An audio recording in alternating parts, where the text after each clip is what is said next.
Hello, everybody, and welcome back to the Podcast Boys. I am Connor Nielsen, one half of the Podcast Boys, and joining me, as always, is the Comics Kid 2099. Comics Kid, how are you doing today? I'm doing very good today, Connor, and yourself? Very well. What episode are we talking about today, Comics Kid? We are talking about Twin Peaks Season 2, Episode 18, On the Wings of Love. Some stuff happens in this episode. Thomas Eckart's assistant, who we saw at the end of last episode stripping down and getting into bed with an unconscious Harry, she tries to kill Harry, but he knocks her out. Audrey and Billy Zane flirt for a little bit. Gordon Cole comes to town to visit Cooper. We find out that Windom Earle was on Project Blue Book that Major Briggs was working on, and Cooper is reinstated in the FBI.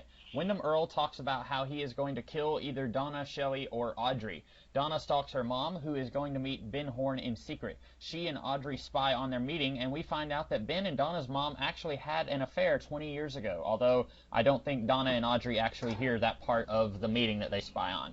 Gordon Cole flirts with Shelley a little bit, and for some reason, she is immune to his deafness. He can hear her just fine, but everyone else has to scream for him to hear them. Cooper flirts with Annie a little bit. Annie tells Cooper that the combined tattoos of Major Briggs and the Log Lady that he was drawing on a napkin looks like a symbol at Owl Cave. Donna gets a letter from James and asks her dad how her mom and Ben Horne know each other. Her dad acts very suspicious. He says that they're probably just working on one of the things that's going on in the town, but clearly something else is going on there that Dr. Hayward doesn't want Donna to know about. Windom Earle meets with Audrey in another one of his disguises, and he reads a poem to her and acts just a little bit creepy. Ben and Audrey seem to patch up their relationship a little bit. Billy Zane tells Ben that he is falling in love with Audrey. Coop, Harry, and Andy explore Owl Cave, and they find a lever behind a wall, and then for some reason they just leave it and they go back out into town. Annie and Cooper have a sort of date, and then Windom Earle goes to Owl Cave and twists the thingy in the rock that Andy exposed. End of episode. So, Connor, what did you think of this episode of Twin Peaks? I'm conflicted about this episode. Okay. In some respects, it is harkening back to what I really liked about Season 1. There are some neat connections made here, and Gordon Cole is the shot in the arm this series really, really needed. On the other hand, it's just spinning its wheels some more, and I'm running out of things to say in that regard. It feels like characters just show up and they laboriously monologue, to other characters about things we already know. They remind us that James is still around. But this episode does open up with one of the funniest scenes in the history of Twin Peaks, so there is that. You're talking about the scene where Harry fights Eckhart's assistant? Yes, that was so funny. The treatment of women in this episode is a little weird, and I'm not going, oh, misogynistic, sexist episode. Wait, I'm not doing that. It's just, it feels a little desperate where they're like, look it, I feel like there was a point in the 90s where they're like, hey, or like after the first season or maybe on the mid-season break, they realized, hey, we have a lot of pretty women on the show, and a lot of people recognize that we have pretty women on the show. So let's just put them in relationships with characters, why not? Let's put more pretty women in the show. It just feels very desperate, like, look it, guys, there's hot chicks. Watch our show. It reeks of desperation is what I'm trying to get at. And I imagine you're probably talking about the Audrey Horne, Billy Zane thing, which is probably the one thing about this recent batch of episodes that I have not really enjoyed. At the very least, I don't like the origin of let's put Cooper and Audrey in separate relationships. I don't like that idea or why they did that. But I do think I like the thing between Annie and Cooper a little bit more than the thing between Audrey and Billy Zane. The thing between Audrey and Billy Zane is just weird to me. I know that the actress who plays Audrey is actually 2 years older than Billy Zane, but we have been told that Audrey is a teenager, and so in my mind, she is a teenager. And Billy Zane, we're presented to him as an adult who is a few years older than Audrey. So even though in real life she's older than him, I'm still getting a weird, icky vibe that this adult is coming onto this teenage girl. And yeah, she may be 18 years old. It's still weird and icky to me. So that relationship hasn't really done anything for me. And I didn't like the way that they started it, where Audrey just instantly hates this guy and then in the span of one episode falls madly in love with him. That didn't really work for me. But in this episode, I was starting to like Cooper and Annie and their back and forth. In the last episode, I didn't like it as much because I didn't feel like she got to do as much. I thought it was mostly just Cooper kind of looking at her and being starstruck at this beautiful woman that he just met. But in this episode, I really like their conversation that they have. I thought it was really funny getting to see Harry basically just sit there and watch them awkwardly flirt with each other. I thought that was really kind of cute. And I know you said you don't like the idea of giving Cooper a girlfriend, and I agree, but I think that it's still kind of cute and adorable here. And if you are going to give him a girlfriend, I think this is the best way to do it. Okay, then let's talk about this relationship probably first and foremost, Okay. because I don't like the idea of giving Cooper a girlfriend, but that doesn't mean you can't execute it in a way that is believable. Mm-hmm. That being said, the scenes between Kyle MacLachlan and Heather Graham, Kyle MacLachlan is, I would say he's doing most of the heavy lifting. No, he's doing all the lifting because look at Heather Graham's very beautiful. She went on to be very popular because of how beautiful she is, et cetera, et cetera. But the thing is, all of her line readings are extremely flat, and she reads basically everything the exact same way, and it's like she doesn't read punctuation. And Kyle MacLachlan's really bringing his A game. He has like that charming smile, and he's doing a good job of being slightly awkward, but also kind of charming. That was all really cool. But the stuff with her, though, is I don't get what about her catches his attention in her performance. I get what's on the page there that would attract someone like Cooper. I just think the performance element of Heather Graham is a little weak. Yeah, and I guess I just like it because it's better than last episode. Because last episode, literally all she does is she pours him coffee, and he's looking at her like she's the most beautiful woman he's ever seen in his entire life. And it just felt kind of weird that he was instantly enamored with her, and all she was doing was pouring coffee for him. But here, she's actually speaking. So even though the line delivery may not be the best that this show has given us, it's better than last episode. So it's a step up. It may not be the best thing yet, but it is getting better, and that's why I liked it. That's true. I can understand that. And I do agree with you. I think Cooper is doing the heavy lifting in that scene. I really liked when he was telling the penguin joke, and then she walks away, and he tells Harry, I didn't get to finish the joke. That was really great stuff. And I do like the little twist there of where he turns to Cooper and was like, how long have you been in love with her? And then he goes, well, what are you talking about? And he says, Cooper, you just tried to tell her a joke. And he goes, oh. Yeah, because, when these two first met, Cooper was the one who would instantly say, well, how long have you been sleeping with her? And then he would say to Ed, how long have you been sleeping with her? Like, he was the one who would catch people off guard and say, I know your deepest, darkest secrets. And now Cooper's got a secret, or, it's not a big secret, but, he's got a relationship, sort of, and then other people are very obviously aware of it, and Cooper's thinks that he's cool stuff and he can keep it hidden. I think I like that. I agree. That's a good parallel to when they first met. There's a lot of old dudes creeping on younger chicks in this episode, I want to note. So I said that I was like, watch our show, there's a lot of pretty girls. I want to assume that the age demographic that was most watching it was like men in their 40s and 50s, I'm just going to assume, because we have Billy Zane, who's an adult, hitting on teenage Audrey Horne. We have Wyndham Earl hitting on Audrey Horne. I know he's that's just kind of what he does, but still, that's still there, and it's really creepy. We have Gordon Nicole hitting on Shelley Johnson, and then I think, doesn't somebody hit on Donna in this episode? Not that I know of. There was, Wyndham Earl met with Donna in the last episode. I don't think anyone met with Donna. She went, I guess I did forget to write this down, she did go to the hotel, and she sees Mike and Nadine leaving.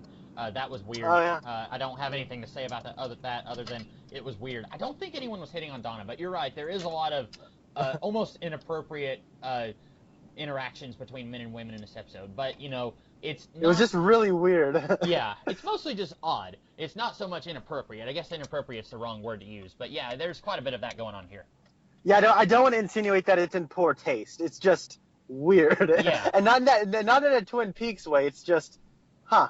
Yeah. Okay. So, speaking of Gordon Cole, you said you liked him coming back. I did as well. Now, you seem to be more aware of this kind of thing than I am. Was David Lynch and Mark Frost, were they still involved with the stories at this point, or were they still basically kicked out and it was other people kind of running the show? To be completely honest, I don't know at this point. Okay. Gordon Cole's been missing for some time. Oh, yeah. So I think during, the mid-season break, or I don't know, sometime after the mid-season break, ratings were definitely going down on the show around this time. I know that for a fact. At the same time, I don't really know. I know Frost and Lynch, and I know Lynch especially, had a stronger relationship with the producers and the networks towards the end of season 2. It's like they kind of went away and they fell back in love or something. But either way, I'm not exactly sure. When the casting credit of David Lynch came up, I got really excited because I was like, oh, is this a bit of a turning point? And I think there is a little bit more of that David Lynch, Mark Frost-esque stuff, especially where they go into the cave. Yeah. That did feel like it was harkening back to the season 1, earlier season 2 Twin Peaks that, we'd come to love.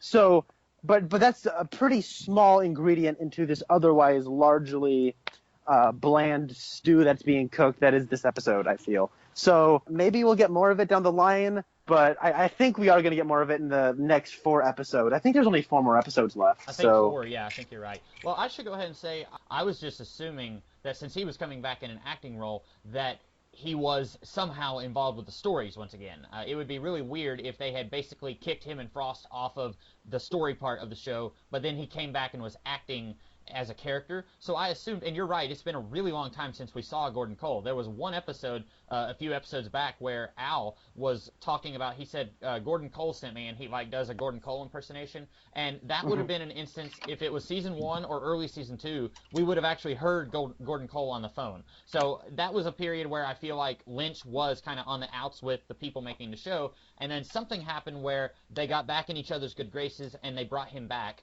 And I agree, the show, it feels like it's starting to pick back up and become that show that we loved once again. And just from what I remember of watching the show a couple of years ago, I do remember the last few episodes of season 2 being significantly better than the middle of season 2. I actually liked this episode more than you did, it sounds like. And you and I both have been about on the same level of just uninterested with this show up until now, but I actually enjoyed this episode. I agree with you. It's got elements that harken back to the show that we really love, and then there's some stuff that I don't like, but I like this one a lot more than I have the last few episodes. Okay, so let's you steer the conversation. What did you really like about this? Well, weirdly enough, I think the minute that Gordon Cole comes in, I think that was just a joy, and I've been saying since day one that every FBI agent in this series is awesome, and if we just had an FBI spinoff set in this world, that would be really cool. But when he comes in, he's really awesome, and he's always enjoyable. But then when he stops Cooper and says, I'm going to need you to get back into your suit, I was just, a big smile was on my face. And I think that this series could have made it work where Cooper is no longer an FBI agent, where he is officially part of the town and he's wearing flannel, and maybe if Harry got shot and was in the hospital for a season, then Cooper would become the new sheriff. That could have worked, but I really like that Cooper is back to being an FBI agent, and I didn't realize how much I missed it, but there's one point towards the end of the episode where he's talking to Diane in the recorder, and I was like, man, he hasn't talked to her in like a season, and that's a small part, but that was such a quirky aspect of his character that I really loved at the beginning of season 1, and then I guess I took advantage of it and just didn't really realize how much I missed it whenever he wasn't talking to her for the last several episodes of this season. Okay, I wish I had the same reaction you did. Oh, okay. Well, when he was getting back in the suit and talking back to Diane and all that sort of thing, yeah, I wanted so badly to feel like, and we're back. Yeah. But I didn't, and the reason was I feel like Cooper was on such a back burner. The thing about Cooper is that nothing really phases him, and that he's just the eternal optimist. I think that's great. But when he was off the FBI force and outside of the stuff with Jean Renault, which, by the way, has been over for some time now. Yeah. Outside of that, I don't think that we've had any moments where he's reflecting on himself. We don't have any moments where he's growing as a character. We don't have any moments where he's kind of seeing a different side of himself. We just have these scenes of him just kind of being Cooper, business as usual sort of stuff. So I guess I'm just throwing up a big shoulder shrug when Lynch shows up and says, all right, get the suit back on. It's almost as if Lynch is back in the writer's room, says, all right, we're getting stuff back to where it was. It's almost like a mission statement at that point. The problem is I feel that this moment hasn't felt earned. Yeah, that's a good where it's just, and now he's back in it. The flannel stuff didn't exactly work out. Okay, he's back in the suit. All right, let's get back to the way it was. And while that's kind of cool that maybe Lynch is back in the driver's seat, it's a little frustrating that I think, and I really love Lynch, don't get me wrong, but I think a better way to handle this would have been to steer him back into where he was before.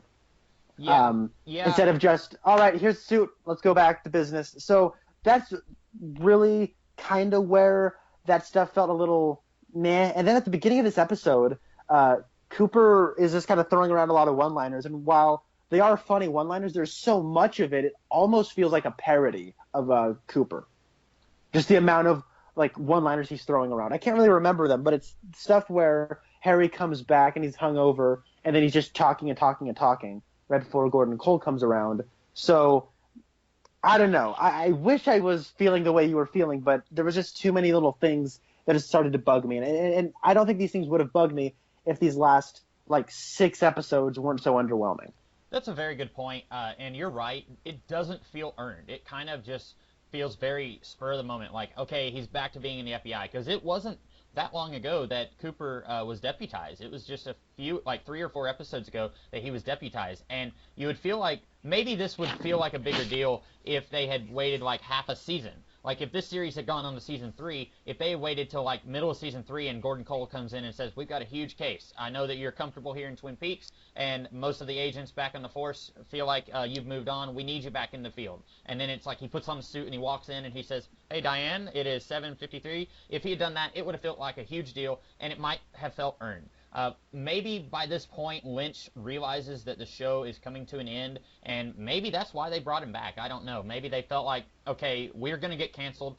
We need to go ahead and wrap this up, and we want to do everything we can to try and make people realize why they love this show in the first place. So David Lynch comes in and he says, okay, first things first, Cooper needs to be on the FBI. So it does feel very forced, but at the same time, I guess this is where I read comic books a lot. You and I both do. And sometimes you'll have a comic book character that you really love, and then there's some creative team that is doing stuff on your character that you just do not enjoy what they're doing. You don't like it. You don't appreciate what they're doing. You don't feel like it feels right. And then somebody else comes in, and in the span of like an issue, they completely undo everything that you hated.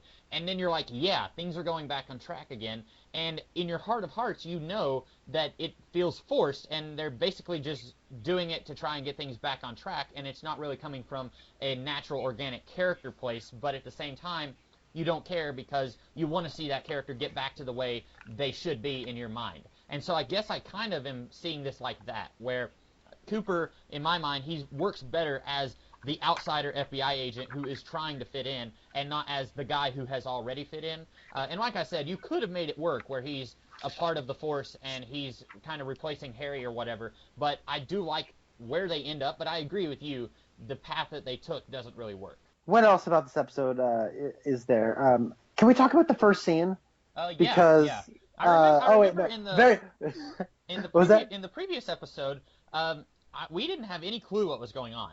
That lady just gets undressed and gets in bed with Harry, and we were both very confused. And admittedly, last week when we recorded, we were both very apathetic towards this whole season in general. We had very little good things to say, and so we were just one right after another complaining about many different things in the episode, and we didn't understand that. And I think at this point, they're just trying to make lemonade out of lemons. I'm not sure. Again, I kind of wish I knew a little bit more about what was going on behind the scenes, because this almost feels like David Lynch comes in and says, okay, that doesn't make any sense, whatever it is that you're doing with Thomas Eckhart's executive assistant. So let's just say that she's trying to kill Harry because Eckhart was sexually jealous. And then, let's just move on.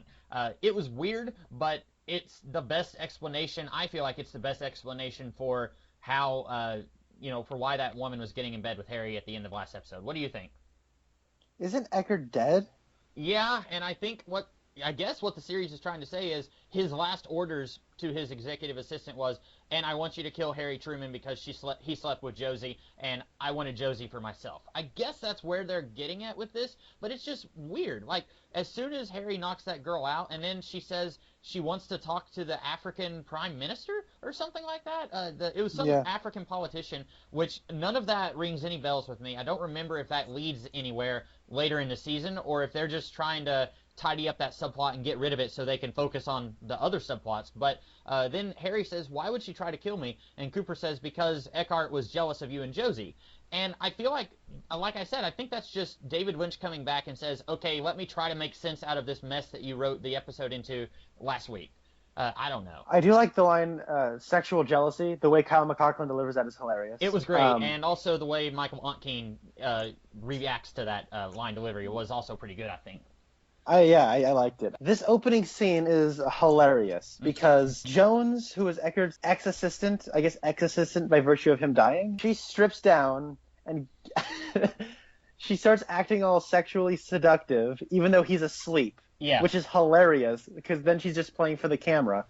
Her right strap is like hanging off her shoulder, and you get like half a nip slip. Oh, really? Cuts to Harry, cuts back to Jones, and her strap and everything is all back to where it was like 2 shots ago, which is a hilarious editing snafu. Then she pulls out ointment and then just starts rubbing it on his lips for some reason. Yeah. And then rubs it on her lips. I guess rubber lips are immune to her charms. I don't know. And then he starts imagining her as Josie, and I audibly said out loud, "No." Okay, so funny. No. When I first turned on Netflix, and there's that brief like 2 or 3 seconds where it's loading before the episode starts.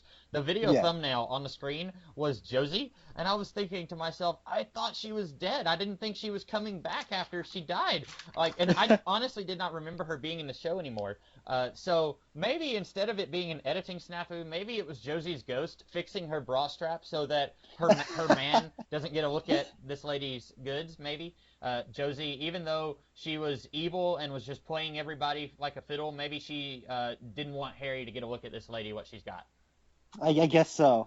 And so then I was thinking, all right, so Jones put some kind of hallucinogen on his lips and then put it on her lips because weird. Yeah. And then he hallucinates her as Josie. Did she know this would happen? When she rubs her lips, is she gonna see Harry as Eckart? What's really going on here? Are they just gonna have like a weird sex scene where they're like hallucinating the other person as someone else? Like, is that what's gonna happen? Because that'd be really weird and make absolutely no sense why it would have to be Harry. But whatever. And then and then she's like, "Oh, it's me. I love you, Harry. It's me." And then Harry's like, "Oh, hi there." And then Jones, this is somehow a distraction for me to strangle you to death. Why didn't you start with the strangling him to death? That was my first thought. Yeah. And then I'm like, why didn't she just do that? And then he's just like, and her face is like above his shoulder, and I was shouting at the TV, "Hit her in the face! Punch her in the face!" And then like he manages to get out of the bed and then like elbows her in the stomach a couple of times, and then he does finally punch her in the face. I went, "Yeah!" And then the scene was over, and I couldn't stop laughing for a couple minutes. It was beautiful. It was hilarious. It's one of the funniest scenes in Twin Peaks history. Yeah, my instant thought during that whole scene was, if you're trying to kill him, if that was your end game, why didn't you just kill him whenever he was asleep? He was asleep for like 2/3 of the scene. Just kill him. It's weird. More and more, I am convinced that David Lynch came back in and he was just like ready to pull his hair out. Like, what have you guys done to my show? This doesn't make any sense. So he's like trying his best to make it work, and some of it is just not going to work because of how far they have dug themselves in. And so he's doing the best he can, but some of it's just not good because of where they got them up to this point. It almost seems like he came in like 3/4 through the production of this episode. Yeah, maybe. And then yeah, so I don't know. It's weird, but I do like the stuff with like the gas or like some kind of drug that Wyndham Earl was using connects to Major Briggs, or the drug he was using connects to Mr. Gerard. Oh yeah, yeah, which is the human vessel for Mike. Yeah, that was a really good reveal, and you were talking about how this has elements that reminded you of season 1. That was one of them. The reveal that drug is the same drug that Mr. Gerard used, and also that Wyndham Earl worked on Project Blue Book. I thought both of those were really excellent reveals, and I kind of wish that we had found out about him working on Project Blue Book like 2 or 3 episodes ago. I think that would have made me be much more okay with Wyndham Earl, because so far, the thing that I like about Wyndham Earl is his performance, but it's not anything in the character that I'm really digging, and I've been feeling that for a while. And poor Eric DeRay, because Leo Johnson has had nothing to do since he woke up. He's just gone every other episode. I think he was just sit around. I think he got to flex his acting muscles more when he was in a coma, and that's unfortunate.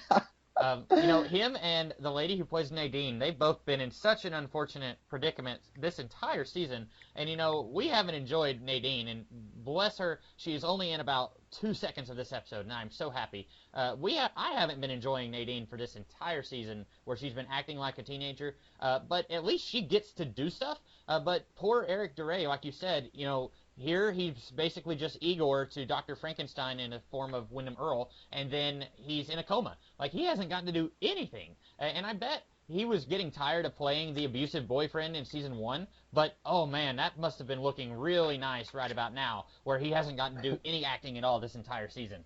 Yeah, and it's a shame because I really like Leo. Yeah, And so he gave us such great lines as Leo needs a new pair of shoes. New shoes. That's a great line too. Yeah. No, I love Leo. What was it? This is Bernie. He's in the bag. Yeah. That was good. Yeah, I agree with you. He doesn't get to do any acting at all. I wonder if it's just that they were running out of things for him to do. Like, I've said a few times that they probably would have been better off if they had just killed Nadine. They wouldn't have had all of this acting melodrama going on between Ed and Norma with the will they, won't they. They wouldn't have had any reason to have kept that going if they killed off Nadine, but they haven't had anything good to do with Nadine this entire season, and I haven't really thought about it, but they really haven't had a whole lot of good stuff to do with Leo either. He was basically just a plot device to keep Shelley kind of busy. She's having to take care of him, and she's having to work at the Double R, and she's trying to keep a relationship with Bobby going, and Bobby doesn't really want to keep that going. He was more of a plot device than an actual character. And so I'm wondering, in the same way, would they have been better off if they had just killed Leo at the end of season 1 when Hank shot him? I think that's tricky. Yeah. Because had they had Leo actually die by Hank's hand, then it would have lended more credibility to Hank, because this guy's still killed. He has so far killed absolutely nobody in this entire show. And he is a hired assassin. Yeah. Yeah. I don't know how he's still getting work that isn't at the Double R. But that would have made him more credible, made him more lethal, made him more dangerous if he actually killed Leo. It would have been a shocking reveal. And then it would have led to less of a missed opportunity with, like, Leo in a coma. Because Leo woke up from the coma, and then what? Nothing. Yeah. There's been no consequence for Bobby. There's been no consequence for Shelley. Bobby hasn't even been in this show for the past couple of episodes. Yeah, and so I don't know what Bobby's up to right now. We know that he's been working with Ben Horne, but he hasn't gotten to do anything for a couple episodes. You're right. I don't really know why they just wake up Leo, then it's like, oh, now he's going to be with Wyndham Earl. I'm like, ooh, it's going to be a cool little thing. Oh, no. Yeah. He still just sits around and doesn't do anything. It's so confusing. When I first was watching this season and Leo woke up from his coma and he had the birthday cake all over his face, I thought where they were going to go with it. I didn't realize that they were treating that like it was a slasher movie. I thought he was going to wake up and he was going to have, like, a drastically altered personality, kind of like Nadine, where, like, he was going to be a very jovial, lovable husband, and he would, take out the garbage, and he'd be like, Leave It to Beaver or whatever. I thought they were going to be taking his character in that direction. That was when I first was watching the season. And, of course, like you said, they have him wake up, and it's like, uh-oh, Leo's back. But then he goes to Wyndham Earl, and now it's like he can't even speak. And I don't know if that's because Wyndham Earl has been torturing him or if it's because he was in a coma. And, again, I feel like it's one of those situations where they really didn't know what to do with his character, so they just kind of been bouncing him around from meaningless subplot to meaningless subplot. Yeah. And I think there's been a lot of wasted opportunities. I feel like Lynch and Frost had these things set up to go someplace, and then after they solved the mystery of Laura Palmer, they were booted off the show, and then the people had these pieces, and they didn't even take Lynch or Frost's roadmap to do anything with them. They just had them all run their wheels in place, and then now they kind of just ran them into the ground, and then Lynch and Frost, who I assume are back. I'm not saying they are back, but I'm just assuming at least Lynch is back. Yeah, but I'm making that assumption as well. Since he's here as a character, I'm assuming that he's doing some stuff behind the scenes also. Yeah, and I think it's plausible to say that because of the stuff that happens with Cooper in this. So, I don't know.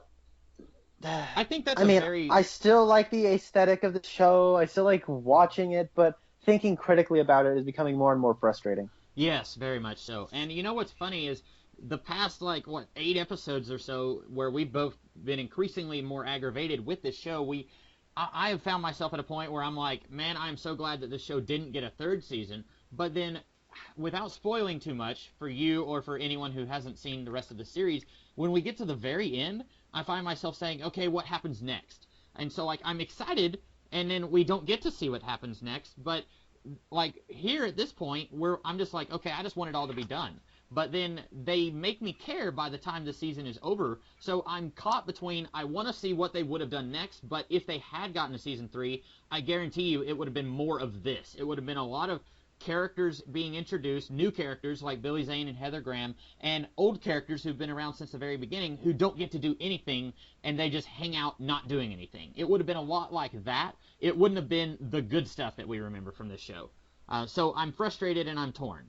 Yeah, I think you're right. I think that after the mystery of Laura Palmer was solved, I think that the other showrunners on the show kind of ran the show into the ground, and now you've got David Lynch and maybe Mark Frost trying to fix everything and just doing the best they can. Yeah, I guess there's one thing that I know I'd like to see happen. Yeah. Like, if I was in charge of running this, and if I was given the reins Yeah. of the show, and if I was David Lynch, I'd say, okay, I got Billy Zane, I got Heather Graham, and they're really only here to serve as boyfriend and girlfriends to Audrey Horne and Cooper, respectively. I got an idea. I'm just going to have Billy Zane and Heather Graham run off together. That'd be great. That would be... Because I think, honestly, they might go together well if they ever met. Yeah. And I don't know if they do meet in the show, but yeah, that would be amazing. And that would be the best screw you to whoever it was who said, we need to give a boyfriend to Audrey and we need to give a girlfriend to Cooper. Because, and I've said this before, they were not in danger of getting together. There was no reason to pair these two off with separate characters. That was just mind-blowingly stupid. But, you know, you said that you liked the stuff in the cave. I really like that too, and I've said many times before that the supernatural elements in this show have always been some of my favorite. And we're slowly gearing ourselves towards more of that, and I'm anxious to see more of that. But right now it's just teasing it, but I did like some of that. I really love the line where Cooper turns to Harry and says, I don't know where we're going, but I think it's going to be wonderful and equal parts wonderful and strange. Yeah. That is, like, season 1 Cooper dialogue. If anything... Like, that, like...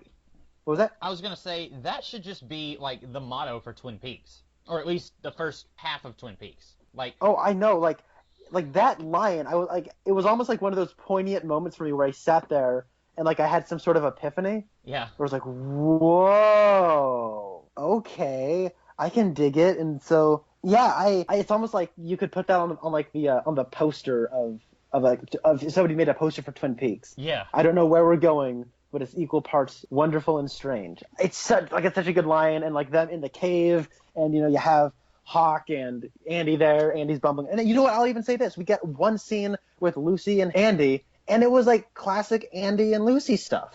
Yeah. Like it was minimal, it was cute, and it was over quick. Yeah, I didn't hate it. In fact, when Lucy is at her desk practicing with the chess pieces, and then the climbing rope just drops down in front of her window, and she's like taken aback, and she's looking up, and then we see Andy start to climb down. I thought that was hilarious, because in my mind I'm thinking, how did he get up there? He was in the roof, Yeah. like in the ceiling, and then he drops that. Like, she had to have known that he was in the ceiling. She would have heard him bumbling around up there, but suddenly, just like a ninja, he just drops the rope and is coming down. I thought that was really funny. Wouldn't it be hilarious if like Andy was like this super suave, is sharp as a tack, agile person when nobody's around? Yeah. Like, wouldn't that be funny if that's what turned out? No. Yeah, that would be great.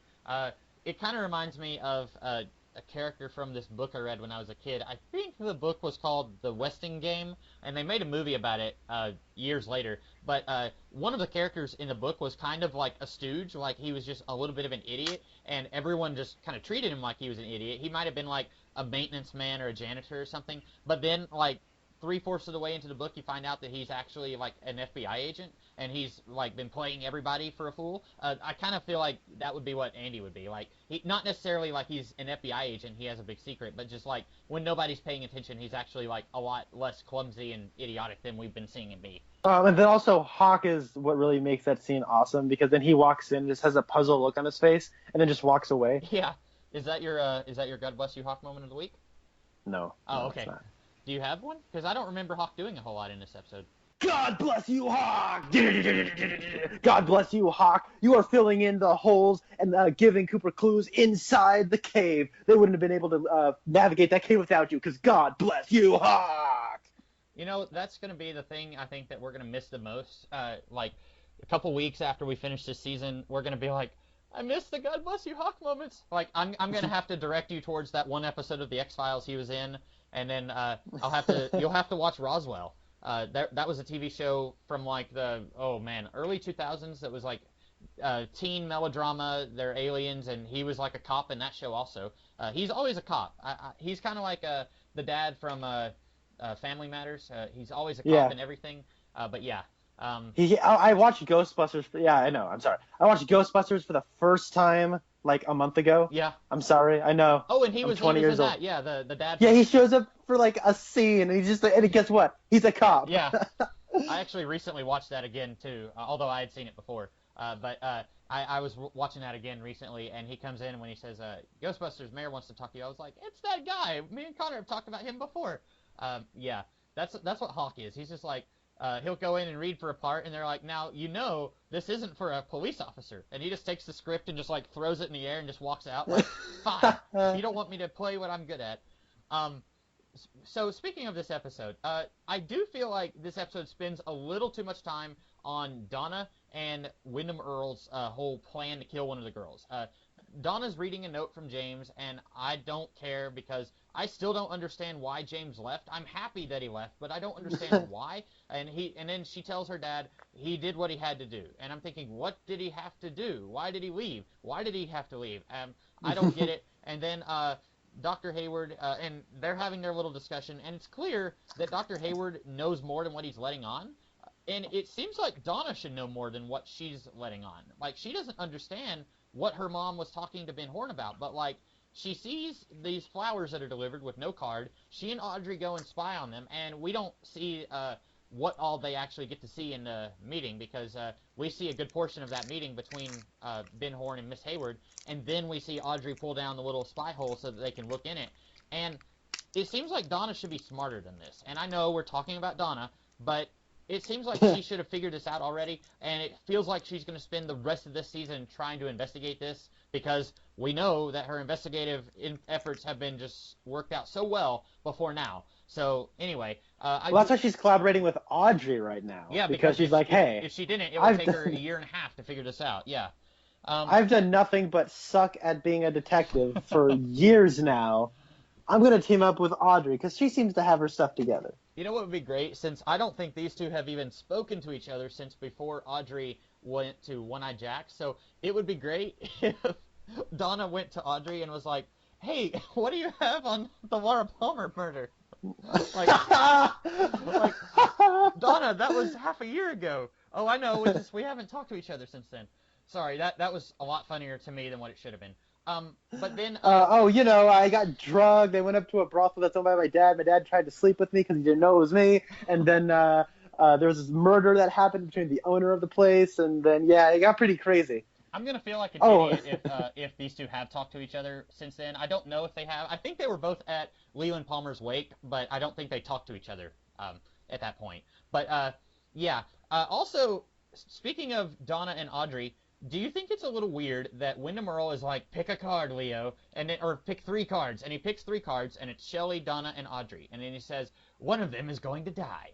We already know that, Wyndham, because like 2 or 3 episodes ago, you were stalking them each, and you sent them creepy letters, so for a while now, you have already decided that one of these girls is going to die, and now you're acting like that's brand new information in your plan. I thought that was a little weird. No, I agree. I don't get his plan right now. Yeah, I think he delivers plants at one point, and then the plants have a radio on them. I actually thought that was kind of clever because Harry looks at the plant and it says it's from Josie, and then he kind of falls back into his depressive stupor a little bit. And then one of the best scenes in this episode was when Gordon Cole... I'm sorry, I'm laughing right now. Gordon Cole leans in like right next to the plant and screams bonsai because it's a bonsai plant. And, like, Wyndham Earle's, like, tearing out his earpiece because it's, like, right in his ear. I thought that was hilarious. And, like... It was pretty funny. It almost feels like Gordon Cole, like, knew that there was something going on with the plant, but obviously he didn't. But I thought that was really funny. No, I did, too. I liked it a lot. But yeah, I agree with you. There's parts of this episode that are just kind of spinning their wheels. Like we've only had this subplot with Miss Hayward and Ben Horn for 2 episodes now, and already I'm wanting it to move forward, and it's not, and that's frustrating. Partly because of all the other times that we've been frustrated by the show, and so I just assume that when they introduce a new subplot, it's going to take 4 or 5 episodes for it to get a move on. But then other parts of this episode I really liked and didn't hate. The whole Ben Horn trying to be a good person. I remember a few episodes ago you were saying that you weren't buying it, that you were convinced that this was all just a ploy.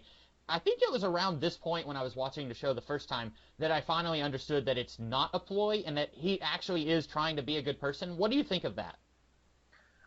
Yeah, no, thank you for bringing that up because I feel defeated. Okay. Oh yeah, Johnny Horn still exists. Yeah, By the way, he's probably. about like the other two Hayward daughters. Like he just kind of shows up once a year, and they let him out of whatever room that he's been hiding in, and then they put him back, and we forget about him for another season. Yeah, okay. So that scene had a nice little comedic relief where, like, whenever the characters would have like these long melodramatic breaks in their speech, there'd be an Yeah.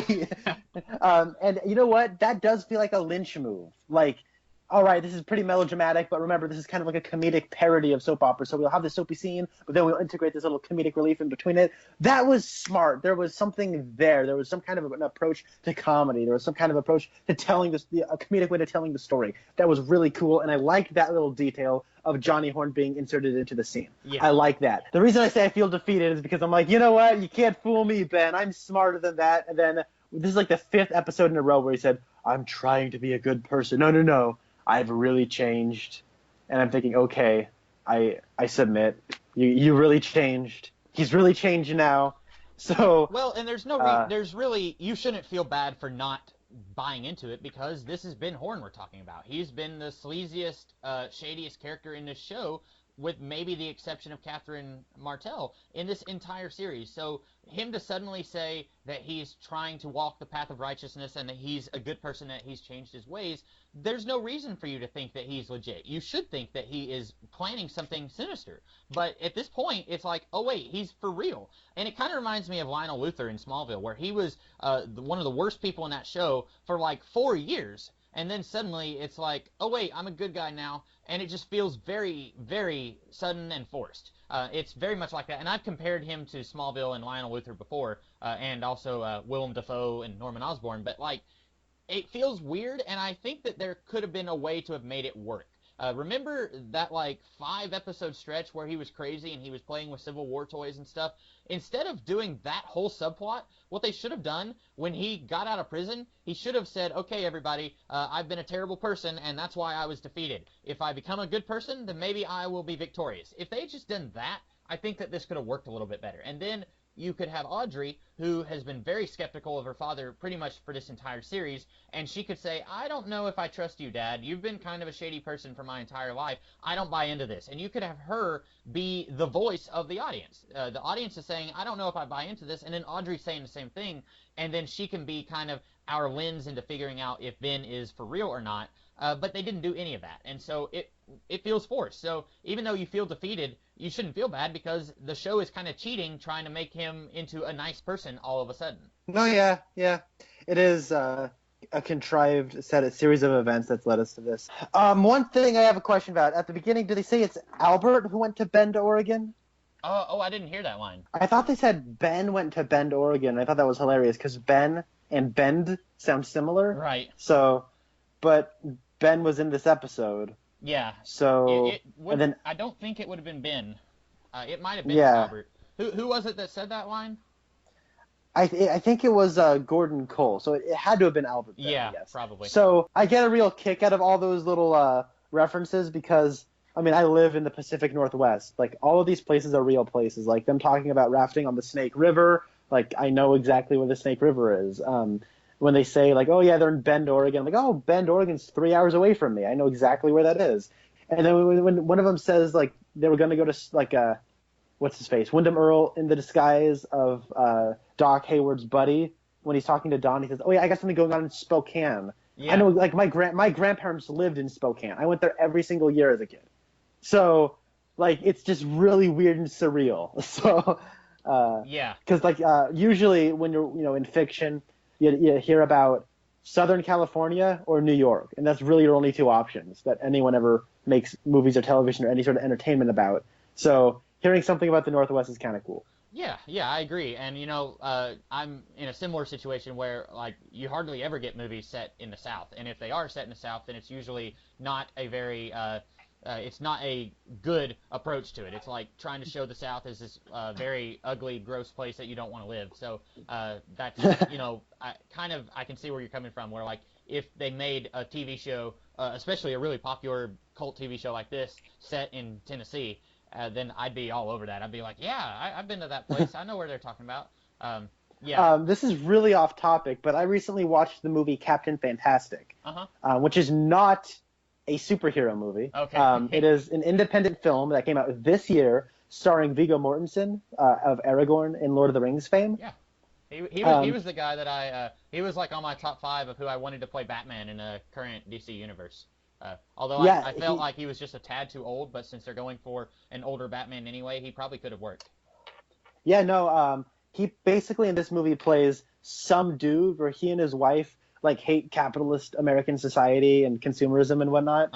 And so he just raises his 6 children in the middle of nowhere. Oh, okay. And he trains them how to be like philosophers and like survival experts in the middle of the woods. And he basically kind of creates this like weird culture for his kids.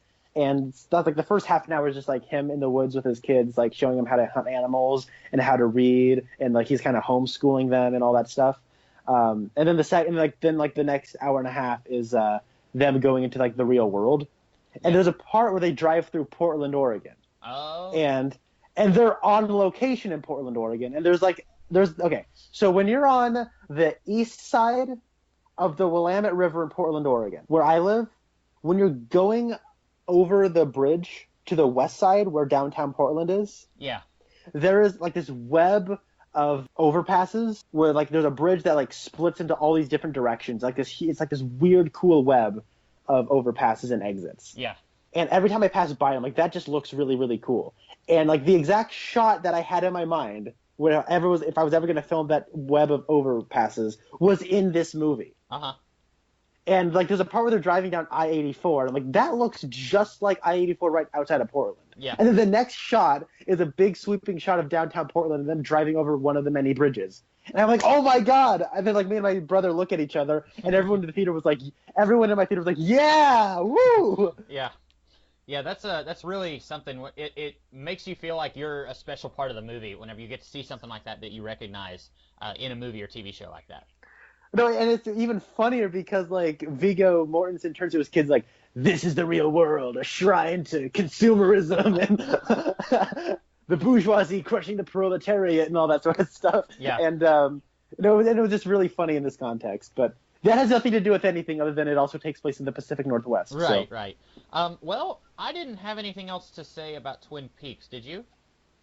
No, not really, other than, well, I mean, I could at least understand what Billy Zane was saying in this episode. Yeah. So. Yep, when you bring a hammer, you got to bring nails. Yeah. That's because he wants to nail her. The show is very subtle in that. So anyway, you have to watch the episode to, I guess, know what we're talking about. It's just a thing that he says. So anyway, that's all that I have to say about this episode. I think that's all Connor has to say. I do think that the show is about to pick up, Connor. I think in these last few episodes, we're going to enjoy it a lot more. This funk that we've been in, I think we're going to have lingerings of that throughout the rest of this series, but I think it's going to get better. So we're not going to be as frustrated with it like we've been for the past several episodes. All right, yeah. I did just remember 2 things I wanted to say, actually. I'm sorry to just keep on diarrheaing of the mouth, but I was at a family reunion, actually. I just got back from a family reunion, and we played a lot of board games and strategy board games and card games and a lot of stuff. Like my family really likes to play those games while we're eating sandwiches and burgers and all that sort of thing and making homemade ice cream. But we were playing Catchphrase, which I love. Have you ever played Catchphrase? It sounds familiar. I've probably played a version of that game, maybe with a different name. I've probably played something very similar to that. Basically, there's like you have to have an even amount of people. You all sit in a circle, and you have this little the little game is like a electronic plastic thing that has a couple of buttons on it. And basically, the way you play it is there's it beeps and it goes beep beep beep beep, and every other person is on your team, and then the people to your right and your left are on one team, and then every other person is on your team.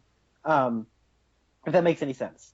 So like 4 people are on your team, 4 people are on the other team if there's 8 people playing. Yeah. And you alternate team 1, team 2, team 1, team 2. So you get a little thing that'll say Harrison Ford, right? Right. And then you'll say, you can basically try to describe this person without saying the person's name. Okay. So like Indiana Jones, Han Solo, then people on your team will try to guess who you're talking about, or what you're talking about. So, anyways, I was playing catchphrase with my family, and I get Twin Peaks, and I'm like, oh, no way! And I'm thinking, oh my god, I do a podcast on this show, 2 seasons, 1990 through 1991. Soap opera, mystery, crime show with a little bit of elements of comedy. Who Killed Laura Palmer has Kyle MacLachlan, created by David Lynch, and I throw everything at them, and they say, I don't know. I'm like, are you kidding me? No. And then we ended up losing that round because they didn't know what Twin Peaks was. Wait, doesn't Spencer watch Twin Peaks? Well, he wasn't on my team. Oh, so. Okay. I was gonna say, why didn't he get that? Okay, that's good then. He was probably over there like, like. He was. Team 2 gets 1 point and has 3 points. That's how that ended. I'm like, no.